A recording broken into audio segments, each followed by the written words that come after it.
This does sound suspicious to some extent. It seems like...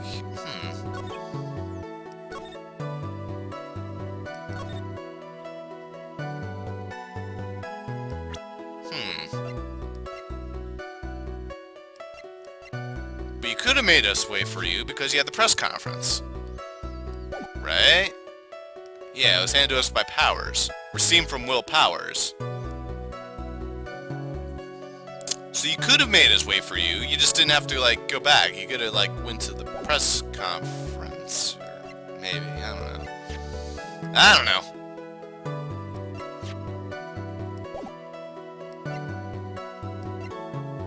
I think the fact that it was received from Will Powers is important. But would it be important here? But he could make us wait for him because he has the press conference ticket. I think that's the only... Yeah, that's literally the only thing going through my head right now. I really want to save this one because this one is a complete shot in the dark. I'm not even kidding how much of a shot in the dark this one is. Let's give it a try, though. I'm not going to waste my health on stupid shit. God, I feel like an average player of this game now. I didn't used to do this. I used to be able to get through this shit on my own, but now this game's become too difficult. Oh, really? Well, this contradicts that. Okay, well... He's lying! No. Oh, shit! Oh, I just hit the wrong button. I just hit the wrong button. Oh, no. Wow.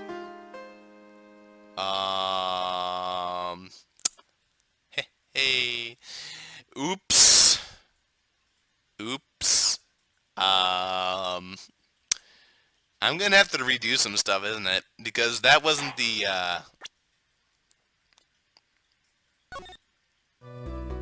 Oh, wow. Whoa!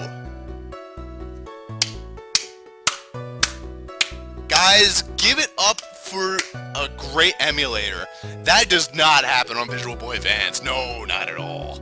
When you reload the save, that's your save. Good luck, douchebag. It reloaded before you made the save. This one, it keeps saves anyway. Why don't other emulators do... I didn't even think that was... That doesn't even make sense. Okay, whatever, I don't care. I thought I was gonna have to go redo shit. I mean, that would have only been like 10 minutes, but that still would have been 10 minutes of my life I'd have to redo. I don't like redoing my life. I enjoyed it. Alright, well, now we know to make a save state. There you go. That was pretty funny, actually, right there. I enjoyed that one thoroughly. Alright. He was talking with someone. First I thought it was the bellboy. This does sound suspicious. At first you thought it was the bellboy. Oh wait, maybe I present this here. No. Okay. The witness's statement is clearly faulty, because obviously it was this douche guy. Actually, let's try this one. Oh wait, I just tried that one. Thought it'd be rude since I voted, so I went back to my seat.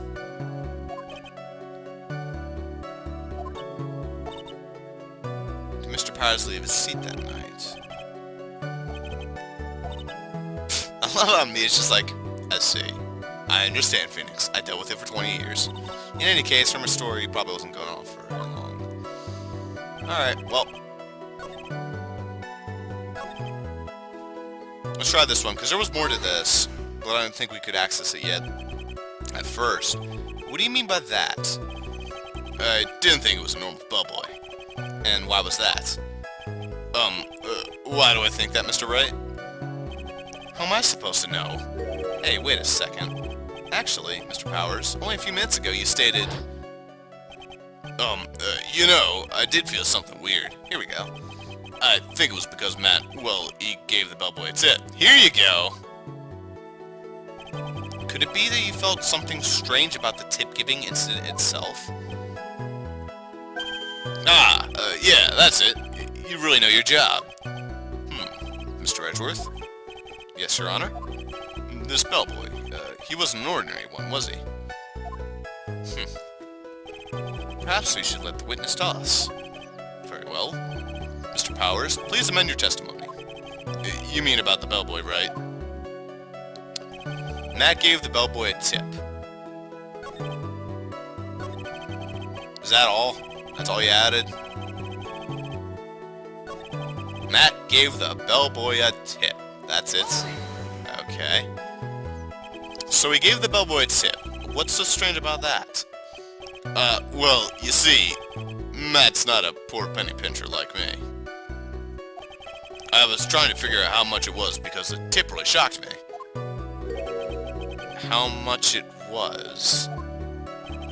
But that's when something even more surprising happened. The bellboy was putting the tip he got into his pocket. And that's when I got my first good look at the guy's face. I was really shocked.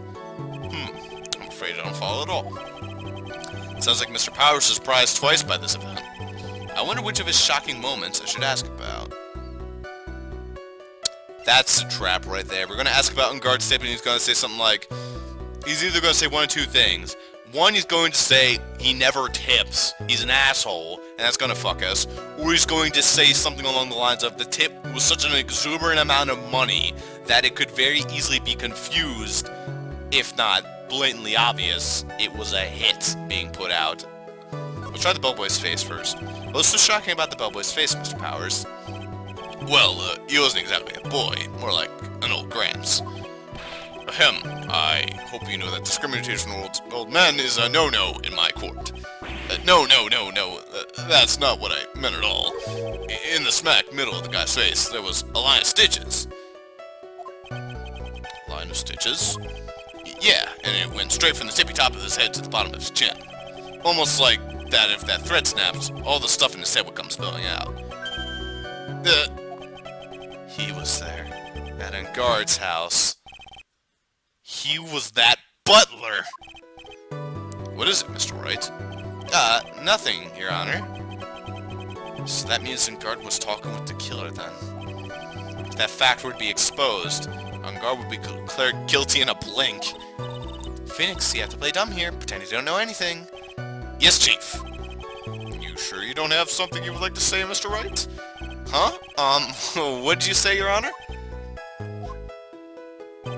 Nothing, Mr. Wright. Nothing. We're just going around and around in circles. Now then, Mr. Powers, please continue with your testimony. Sorry, Edgeworth, I'd love to talk with you right now, but unfortunately I can't, because then it'd be, what after that. So let's fall into a trap, shall we, guys? Oh, this is going to be glorious. Let's see what kind of trap it is. Place your bets, people. Phone in right now. Do you think it's going to be 1, he's an asshole and never tips, or do you think it's going to be 2, is an exuberant amount and it's obvious he was placing a hit out? Or maybe 3, the Mexican sombrero dance. Brian's going to put on a Mexican hat and dance. I don't even remember what that was. The defendant is a huge star. He can afford to give generous tips, wouldn't you agree? Sure. But giving him that much was maybe a little too much, I think.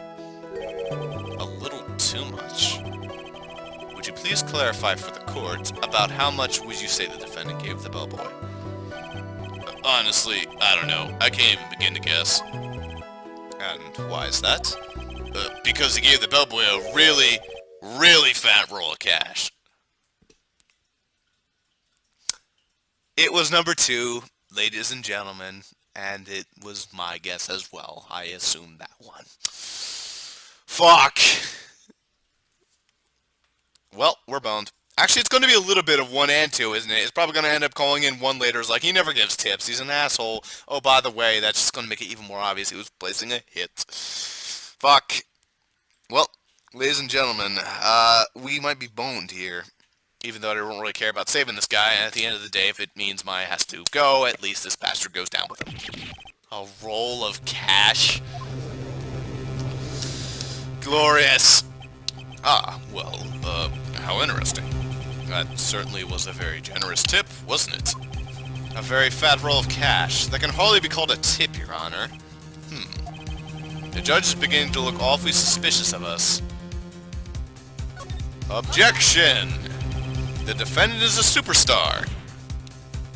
That kind of tip is so typical fare for people like him. Are you saying that all superstars are super spenders? He spent $4,000 on a fucking bear! There really wasn't even a reason for that in the first case. He could have just bought a little, like, $20 bear and shoved it in his eye. But he bought a fucking $4,000 $1,000 bear! Do you understand what I'm defending here, Edward? I'm defending the scum of humanity! I'm defending what DMZ would have a field day with! Oh, Lord. If only I could receive large rolls of cash by simply bringing people things on trays. Then why on earth would I be standing around here prosecuting? He's got a point. I don't even get paid, let alone rolls of cash for all my hard work. So supposing that roll of cash was not a tip, then what was it? I'm pretty sure Pearls could have figured it out at this point, Budgie. Payment, Your Honor. Payment? Isn't it obvious? For the murder of Juan Carita. Then the bellboy the witness saw. Yes, he was the assassin. Fuck. Hold your horses now. Mr. Edgeworth, you don't have any proof of this, do you? Have I ever been unprepared to support my claims, Your Honor? I have here the card Shelley the Killer left at the scene of the crime. Shelley the Killer. He is the person the police's special investigations team has been chasing for ages. I am certain that the person the witness saw was this very assassin, Shelley the Killer. Really? What's wrong, Mr. Powers? No, nothing. Something just clicked in my head and I think I figured something out. Oh? Actually, I saw that bellboy again later on that night. What? Great. Mr. Powers, please testify. Tell us what you saw. Yes, sir. Right away. Great, great, great! Great! This time, I was in the hallway because I had to go to the bathroom. And that's when the bellboy I saw earlier came out of the room. Of course, when I say room, I meant Juan Carita's room. Now that I think about it, that bellboy did seem kinda out of place. Yeah, so he had to be the assassin. I'm sure of it. Powers. The fuck? I mean... Thank you very much. That is all we need to know. Huh? But I'm not done. There's still more. Let us first establish that the bellboy was truly Mr. the Killer. Then we shall see. So the bellboy came out of the victim's room. And if that bellboy really was the assassin, then I think the answer is fairly obvious. That would be correct, Your Honor. Well, Mr. Wright, I believe it's your turn to entertain and make us laugh. This is no laughing matter. Sorry, Mia, I think it's quite hilarious. The second time. Press everything! Yeah. And what time was it? Well, I don't remember. The award ceremony ended around 8 p.m., right? And I went to Matt Carita's room pretty after that. I keep calling Matt Carita, I'm sorry, it's Matt Engard. And then I came back. And then I went to the bathroom. So I guess maybe it was around 8:10 p.m. by that time? You're not one for details, are you, Mr. Powers? Sorry. Yeah, not for details either. I know how you guys always count the time. I thought I could maybe catch Matt and say my congrats. That's when the bellboy I saw earlier came out of the room. Hold it! God, I wish I could do that. That would have been awesome, but no. There has to be some sort of quick... Oh, there's a quick press button. There we go. I wanted a quick press button. Are you sure it was the same bellboy? Yeah. Oh, well, why would that be? Take a guess. And how could you tell? Gee. All the bellboys wear the same uniform, after all. But, you see, well, he had those stitches in his face. So I'm sure it's the same guy that we were talking about with Matt. So, which room did the bellboy come out of? Of course, when I say room, I meant Juan Carita's room. Wrong button. It's F? Man, that's such a weird key on my keyboard. The victim's room, huh? Yeah, the one with all the pretty flowers and teddy bears. It was Juan's room, alright. Words cannot describe how screwed I am. Well. Let's continue with the testimony, shall we? Now that I think about it, the bellboy did seem pretty out of place. So what exactly was so out of place about him? Right. Why the insipid grin? Maybe because I have no idea what damaging thing he's going to say next? Well, the bellboy was empty-handed. Empty-handed? That boy was one of those room service people, right? But he wasn't pushing a cart, and he wasn't holding a tray either. You'd call that a little strange too, wouldn't you? I agree that is a bit strange, Mr. Powers. But is it really that unusual for a bellboy to be empty-handed? There you go. Yell out those yawns. What should I do? Should I let Mr. Powers' testimony slide, or try to pull a fast one? Sure, let's go for it. There's nothing strange or unusual about an empty-handed bellboy. But there really is. There really isn't! If you two are done being school children, bellboys are for room service. There is no reason for them to be empty-handed, ever. Your Honor, I ask that the witness' previous statement be supplanted with this new one, or be supplanted. Just say supported. God damn it, Edgeworth, stop creating words. Edgeworth, are you going to do whatever you can to make this bellboy look suspicious? Good! Good, Phoenix, good! All we have to do is waste time. I see. Very well. This court recognizes and grants the prosecution request. Mr. Powers, if you could amend your testimony, please. Yes, sir. I thought it was kind of strange for the bellboy to come out of the guest room empty-handed. Well... So you're saying that it's suspicious for him to be empty-handed? Yeah, really suspicious. I mean, when I first saw the bellboy, he was holding a tray in his hand, and there was a bottle of juice and a wine glass in it. Juice? What kind of juice was it? Tomato. I'm pretty sure it was tomato juice. If we could come up with some sort of reason as to why he would come out empty-handed, some sort of proof, then I think we can dodge a bullet on this one for now. Proof, huh? Sounds like another job for the court record. I got an idea. The tray was inside the room. Yeah, so he had to be the assassin, I'm sure of it.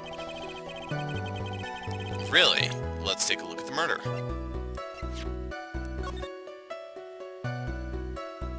Sure enough, everything's all there. Here you go. Mr. Powers. Yes? You're easily influenced by other people's words, aren't you? As soon as you heard that the bellboy might have been the killer, you got caught up in believing it to be true. But, isn't he really suspicious? He's got all those stitches, and so, a baseball has stitches. Are you saying all baseballs are suspicious because they have stitches? No. Well, they're also, I mean, what about him being empty-handed? I would like to ask the court to please take a look here.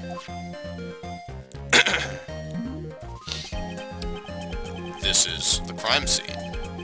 There is a wine glass sitting next to Mr. Kurita's body. The liquid inside this glass is tomato juice.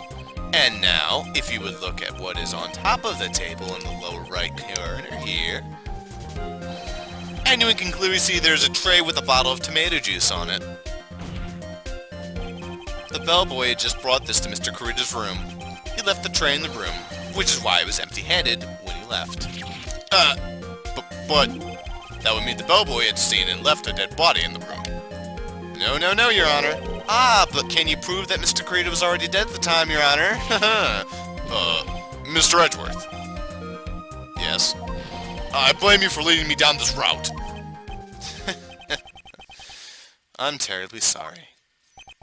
What is with him? Why is he laughing? Witness, isn't there one more thing you would like to share with us? Is there? The bellboy was empty-handed, or should I say, empty-handed. I recall you had something interesting to say about his hands. Oh yeah, I almost forgot. Huh? What? That bellboy, he was wearing gloves. gloves. Shit. Yeah, pitch black leather ones. All the other bellboys don't wear gloves like that, right? Black leather gloves. Why didn't you mention them earlier? Sorry, it slipped my mind. Boy, does this make the bellboy look really suspicious. Just give him a burglar mask, give him a big giant sack on his back, and call him Santa Claus. We got a suspicious man in our hands. Alright, gotta focus. I can't lax here. So what if you had gloves? A lot of bellboys wear gloves. Come on, Mr. Wright. The bellboy was wearing black leather ones. Really?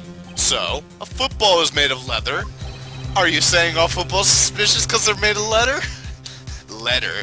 Good lord, my accent's terrible at this point, but it's just funny because Phoenix just keeps going for the sports balls, man. Go. But that man, he received a large roll of cash from the defendant. They was seen leaving the crime scene wearing black leather gloves. I don't think that even someone like myself can believe he was just some bellboy. Ugh. It seems that we have finally come to an understanding. Now then, witness, please continue with the rest of your testimony. The rest? Oh, yes. Please tell us more. Okay. Okay. Their second meeting, part 2. After leaving Juan's room, the bellboy went and knocked on Matt's door, just like that. He gave something to the person inside the room. Then the old guy just left, without even going into the room. After that, I went to the bathroom, and then back to my seat. So the bellboy, after leaving the crime scene, next went to the defendant's room, and he was empty-handed. Fuck! Yeah, I kinda saw that by accident. Some accident? I say you saw too much. And all of it was suspicious to high heaven. Although, there is something I'm thinking of. Think about it this way. If he went to Matt's door, that means Matt answered the door and he handed something to Matt. But did he really hand something to Matt? If you think about it, he could have not handed something to Matt. Think about it. What if it was Andrew's? And that explains why Andrews actually went over to Juan's room. In other words, the card was handed to Adrian because Matt was asleep. In other words, Adrian went to the room instead. And when she went to the room, although I'm not sure why the assassin would admit it to him, maybe, but that is suspicious because I think Matt would have answered the door, and if Matt answered the door, then, you know, Matt wouldn't have, I don't know, gone to sleep. Or if he did go to sleep, that would be, I don't even know. You know, this is a terrible assassin anyway. Whatever happened to guns? He strangled him with a scarf. What a fucking moron. No wonder he got caught. He's like, unfortunately I got caught this time. He's probably strangling him at the time he said that. A scarf? Fucking strangling him with a scarf, man. That's the dumbest. Why would you do that? What happened to knives or guns? I don't even know what to say at this point. I think even a gun would be less suspicious at that point. You destroyed the whole fucking room. I think it's safe to say that we can no longer consider this bellboy to be normal. Now then, let's get started, shall we? Mr. Wright, your cross-examination, as always. Yes, Your Honor. Oh boy. What do we got here? So after leaving Juan's room, the bellboy went and knocked on Matt's door just like that. Hold it. Even before you finish your line, is that what you saw while you were busy spying? Excuse me. I may be poor, underpaid action star, but even I wouldn't stoop to spying. Well, I think the point is, where did you watch all this from, Mr. Powers? Oh, from the door of the bathroom with my left eye in a sort of sneaky spy-like. I knew he was spying. Please, does it really matter if he was doing it over or underhandedly? When did the bellboy do oh my god, my English is terrible right now. That's all I care to know. Well, I said hold it. Okay. That's better. Ahem. What kind of statement is that? Please elaborate and give us a few more details. Okay. I should probably ask him only one question at this time. Ask him about the person inside, ask him about the something, don't ask anything. Ask him about the person inside. So who took this something the bellboy handed off? Here we go! What if it was Andrew's? Actually, I don't know. What do you mean? I'm sorry, but I only saw the person's arm. Only an arm. Was it slender, or was it masculine? Then you're saying you didn't see the person's face? Yeah. Well, it was Mr. Unguard's room, correct? So it could have only been Mr. Unguard himself, I'd say. And then, what did the bellboy do after that? I don't think it could have only been... so after you gave the person inside the room the thing. Well, let's go back to that one, because we got another question to ask right here. Hold it! I said hold it! Okay. So what was this thing he handed over? Maybe it was flowers. He gave something to this person. Yeah. And what was this something? If I remember what it was, I wouldn't be calling it something, would I? But this implies that something was removed from the scene of the crime. Are you sure you really can't remember, Mr. Powers? I know what it was. I have a pretty good idea of what it was. Might it have been the guitar? No, it probably was the suicide note, now that I think of it. It was something kind of small. I would like to summarize the testimony up to this point, if you don't mind. When the bellboy left the crime scene, he immediately went to the defendant's room. There, he handed a small item of some sort to the person inside. As for the person who received the item, all you could see was the person's arm. Yes, it was just like that. Mr. Edgeworth, is this all really important? Of course, Your Honor. I think this is of the utmost importance. This is when whatever was removed from the crime scene was handed over to the client. Mr. Powers, please try to remember what it was the bellboy handed off. Well, let's see. I think it was... no. If you remember, please add to your testimony.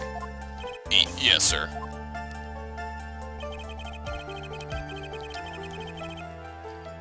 Wooden statue. Well, I think I got myself a guess. It was the guitar. Hold it. A statue? Yeah, it kind of looked like one, I guess. If I saw the actual thing again, it'd probably remember, you know. Looks like for this trial to proceed, I'm gonna have to jog his memory. You're going to have to trust your instinct on this one. Never give up. Trust your instincts. Well, Mr. Powers, let's continue with the testimony. Hold it, Your Honor. What did the bellboy do after that? I don't give a shit what the bellboy did after that. I got my own agenda. Although I bet there could be a funny line we could go through if I go through some of this stuff.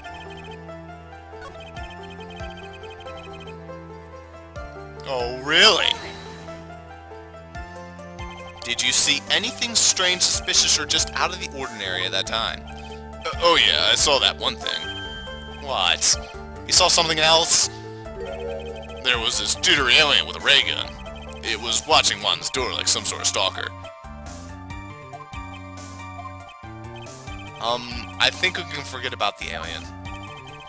Well, Mr. Powers' testimony just now was as vague as his first. It's a little troublesome, isn't it? But I'm sure if you press him enough, everything will become clearer. Although, that just makes it harder on us, doesn't it? Talk about a lose-lose situation. Actually, I got this one. A wooden statue. Well, let's take a look in our court. None of this shit is wooden. None of this shit is wooden, except for that one thing in the top left corner, and none of this shit is wooden. Unless it was a... wait.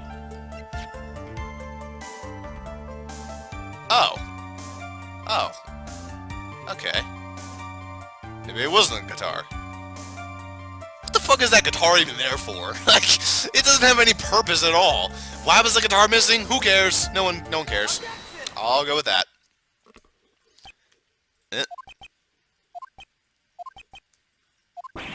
What was the point of that pregnant clause?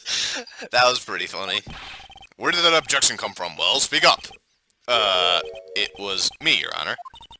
What is it, Phoenix? I have a feeling that something bad is going to happen once I show this. Mr. Wright, if you have something to say, please spill it out. Yes, Your Honor. Okay, Phoenix. Deep breath. Mr. Powers? The something you saw... Was it this item? Oh, hey, that's it. That's the something. Wow, Mr. Wright, you really figured it out. I recall we found this in Mr. Engarde's mansion. At the defendant's house? He didn't go back to his mansion. Ooh, wait, what? He didn't go back to his mansion. Adrian could have, though. No. Matt was arrested on the scene. He couldn't have brought the bear back to his... I know where we're going to be able to go with this. It was Adrian that answered the door. It was Adrian that answered the door.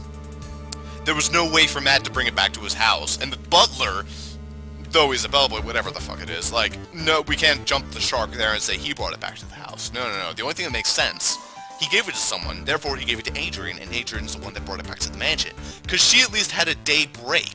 She wasn't there completely from, like, the time we began the whole trial on the first day. Adrian had the bear. Adrian answered the door. Knew it! It's simple, Your Honor. Shelley, the killer, assassinated Wankareet in his room, and then he stole this wooden bear from the scene of the crime. Then, the bear being found in Mr. Engarde's mansion would mean... It goes without saying, Your Honor, Mr. Matt Engarde is the killer's client. Order, order, order! I said order! Mr. Wright, this is the most unfortunate turn of events for you. Yeah. Sorry, Mia. No, it's alright. Your judgment was sound. Actually, I figured the bear would come up. If not now, then it would have later on. Even if you hadn't shown in court, I'm sure your friend Edgeworth would have. I almost forgot that he knew about it too. I think it is clear that there is no need for us to continue this trial.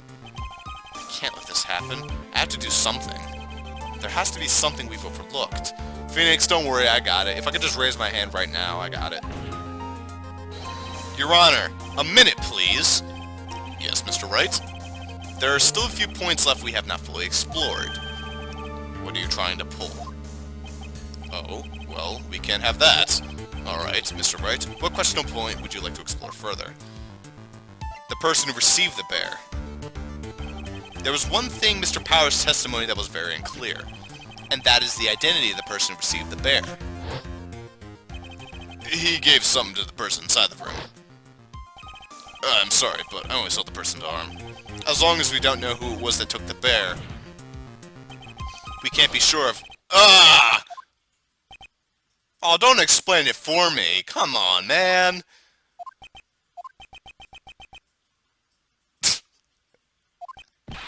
What is it, Mr. Powers? If you're going to scream like that, at least give us a good reason why. Oh yeah. Sorry.